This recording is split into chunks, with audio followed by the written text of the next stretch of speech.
Thank you for those wonderful talks.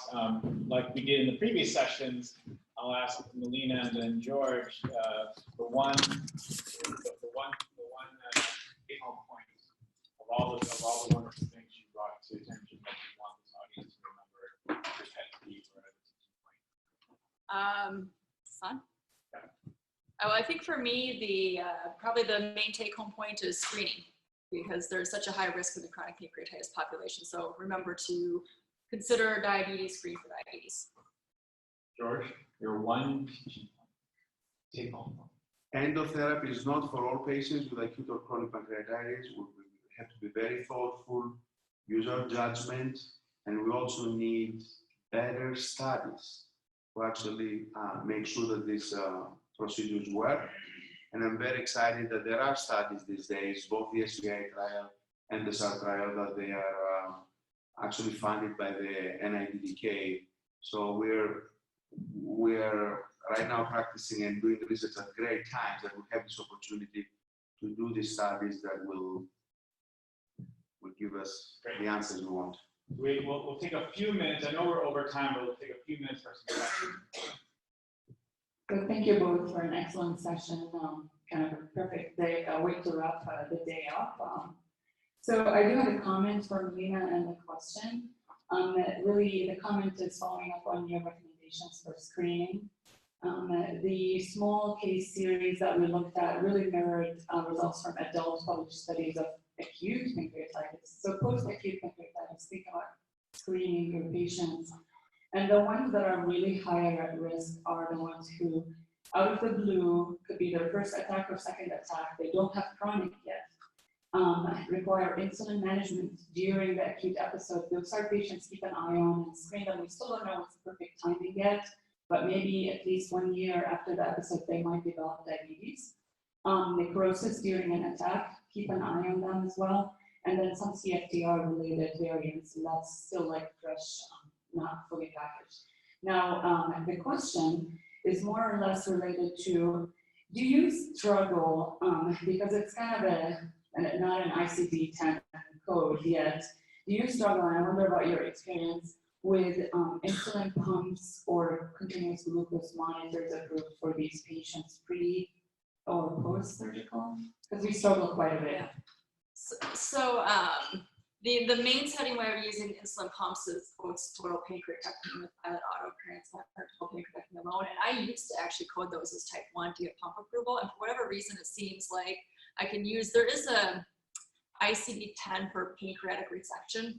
It seems like I can use that post-pancreatectomy code now, and things are getting through. And I don't know if that's because of the other paperwork and supporting documentation I put through with it or not. But the insurance recognition of codes has been a huge challenge in general for some of the diabetes supplies in particular. And there are still certain circumstances, and we've encountered this somewhat with adults with test strips too, where, you know, it goes through the administrative review. On the other end, someone's trying to prior authorize it who has no medical information, and they're just saying, well, that code's not on the list. These 5 codes are on the list. And frankly, the easiest way to get it through is just to be like, yes, okay, well, we'll use that type 1 diabetes code to get it through. So I do think there's a lot of inaccuracies in coding that are just done to get the right stuff approved. And I know you didn't ask a question about the acute pancreatitis, but I think that was a good point because I really focused on chronic pancreatitis. And when I was in training, actually, the conventional wisdom would have been, if you have a single episode of acute pancreatitis, you recover completely, there's no reason to consider diabetes. And that really isn't turning out to be the case. Patients who have a single episode of acute pancreatitis are at higher risk. And in the INSPIRE cohort, the risk for diabetes seems to be quite similar in patients with chronic pancreatitis and recurrent acute pancreatitis, even when they're lacking clear chronic pancreatitis. So I think that's a really important point, to not just think about chronic pancreatitis, but also be thinking your patients with acute pancreatitis, because it's easy to do. George, I've heard some of my colleagues justify or propose treating focal strictures or focal stones in the head of the pancreas, even in patients who aren't quite symptomatic, rationalizing it that they're trying to delay diabetes or exocrine insufficiency. With your practice? This is a very interesting point. We have actually talked about that in our weekly RCP conference on multiple occasions.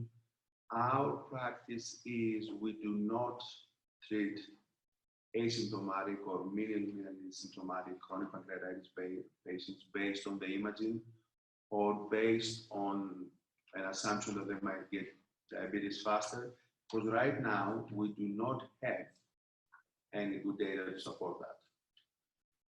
Treat the patient, not the picture. Melena, you talked a little bit about the different mechanisms that we're trying to unravel with understanding CP-related diabetes. I may have missed this, but how similar or different do we think are the mechanisms for cancer-related diabetes?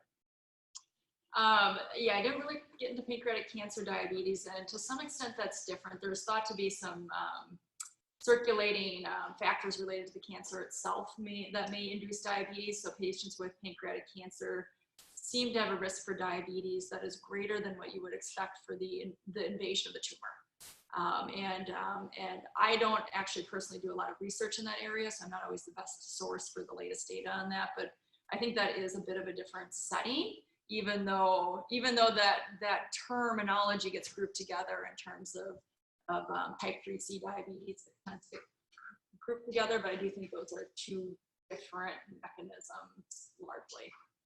Maybe the exception is surgical resection. Once you take enough pancreas out surgically, kind of end up in both. There was an observation with gastric bypass patients whose diabetes improves before their weight goes down. That's led a lot of interest in the role of the duodenum, and there are a lot of endo and pharmacological approaches to try to treat the duodenum as a way to treat or better control diabetes. Could you talk a little bit about that or the rationale behind that?